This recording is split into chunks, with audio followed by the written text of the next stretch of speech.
কিছুদিন আগে এই যে গাছটা আমি নিজে হাতে কাটছি, কেটে এখান থেকে গাছ কেটে নিয়েছিলাম।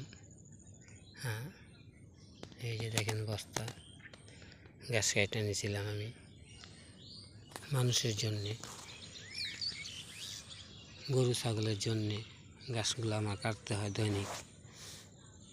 তো আমি ভুট্টা ক্ষেতগুলো দেখাই, বিভিন্ন ধরনের কথাবার্তা আমি মোবাইলের ভিতরে বলি, যাতে মানুষের জ্ঞান আসে, ভালো পথে ব্যবহার করতে পারে। আমার জন্য দোয়া করে, আমিও তাদের জন্য দোয়া করি।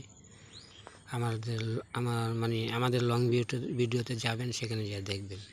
এই যে দেখেন, এই যে গাছটাতে যে আমি কাইটা নিছি, জুম করলে দেখতে পাবেন। এই দেখছেন, এই যে কাটা, মাঝখানে দেখছেন এই যে কাটা, এটা থেকে আবার হয়েছে।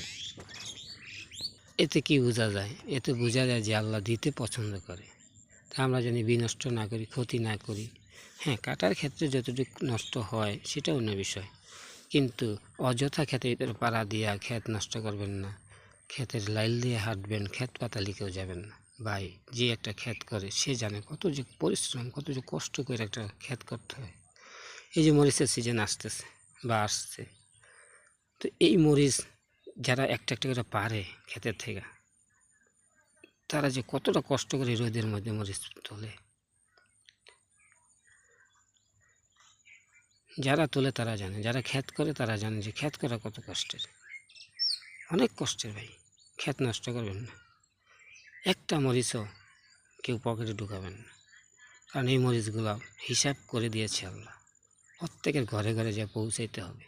সেখান থেকে আপনি একটা মার্ডিং করলেন, ইচ্ছা করে পকেটে রেখা দিলেন, ছিটারি করলেন, এটা ঠিক হবে না।